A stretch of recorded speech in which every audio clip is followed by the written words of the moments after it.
Chapter 1. The Sentence. Can you guess what are they talking? Sentence. A group of words that is arranged in a proper order and gives a complete meaning is called a sentence. Example, I will be late tonight. Phrase. A group of words that makes sense but does not have a complete meaning is called a phrase. Example, will arrive soon. The sentence. A sentence is a group of words that makes complete sense. It begins with a capital letter and ends with a full stop. It always contains a finite verb. It consists of a main clause and one or more subordinate clauses. A sentence may be short and simple or long and complex. For example, she enjoys pastries. She enjoys Italian pastries. She enjoys Italian pastries which are made of eggs. She enjoys Italian pastries which are made of eggs and are tasty. A sentence consists of the following parts. First, subject. The person or thing about which something is stated is called subject.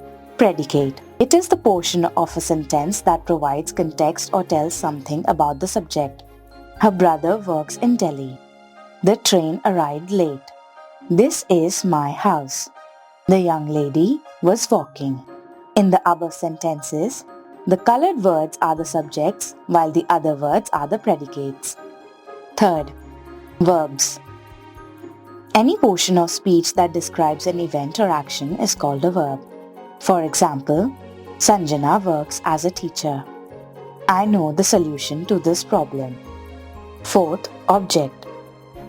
The object is usually the person, place, or thing that's being acted upon by the subject's verb. Objects are generally split into two types: direct and indirect object. For example, Atharv ate breakfast. She repaired his mobile. In the above sentences, colored words are direct objects. Rajan is sending his wife an email right now. Mr. Sham teaches them communication skills. In the above sentences, colored words are indirect objects. Types of sentences. Sentences. According to function. According to structure. According to function. Declarative or assertive. Second, imperative. Third, interrogative. Fourth, exclamatory. According to structure. First, simple. Second, compound. Third, complex. Fourth, complex compound. Classification according to function. First, assertive or declarative sentence. A sentence that states, asserts, or declares something is called an assertive sentence. It begins with the subject and ends with a full stop. These can be positive or negative. For example, this is a beautiful flower. The professor is going to the classroom. Second, imperative sentence. A sentence that solicits an action or response or asks to do something is called an imperative sentence. It mostly begins either with please or kindly, or just with a verb and ends with a full stop. For example, please don't throw this beautiful flower. Always speak the truth. Third, interrogative sentence. A sentence that asks a question, makes an inquiry, or solicits an answer is called an interrogative sentence. WH words and a verb are used to frame an interrogative sentence. A question mark comes after such a question. For example, who is your class teacher? Question mark. Isn't this a beautiful flower? Question mark. Fourth, exclamatory sentence. A sentence that expresses a sudden feeling like a surprise or shock is called an exclamatory sentence. An exclamatory sentence ends with an exclamation mark. For example, alas! Exclamation mark. I lost the match. How beautiful this flower is! Exclamatory mark. Classification according to structure. First, simple sentences. There is only one subject, one predicate, and one finite verb in a simple sentence. It contains only one independent clause. For example, she sings. She is the subject and sings is the predicate. The cat ran after the ball. Cat is the subject and ran after the ball is the predicate. Second, compound sentences. A compound sentence consists of two or more independent main clauses. These clauses are joined with a semicolon, or a colon, or a comma, coordinating conjunction that joins similar elements together, such as two nouns, two verbs, or two modifiers. The coordinating conjunctions for future compound sentences that you will write: for, and, nor, but, or, yet, so.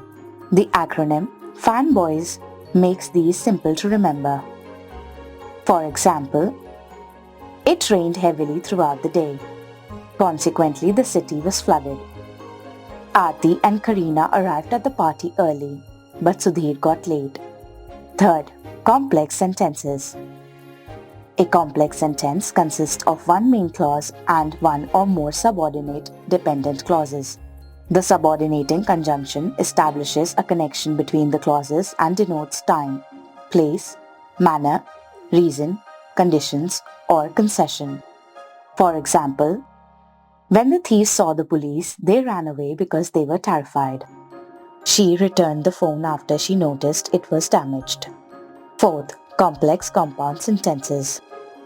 A complex compound sentence consists of two or more independent clauses plus one or more dependent clauses. For example, Preeti smiled brightly and laughed delightfully when she saw her new scooty. Although it was raining, I left my house as I had to attend an important meeting. Sentence transformation. Transformation of a sentence means changing the form of a sentence without changing its meaning or sense. When an affirmative, positive sentence is transformed into a negative sentence, often the antonym of the adjective is used and a negative word. For example, I will always remember your kindness. Affirmative. I will never forget your kindness. Negative. When a negative sentence is transformed to a positive sentence, the antonym of the adjective is used and the negative word is removed. For example, he will not come before 8 p.m. Negative. He will come after 8 p.m. Affirmative. Question tags. Question tags are short questions that we add at the end of sentence to confirm that something is true or not, or to expect a reply. A positive statement is followed by a negative question tag. Jack is from Spain, isn't he? Mary can speak English, can't she? A negative statement is followed by a positive question tag. They aren't funny, are they? He shouldn't say things like that, should he?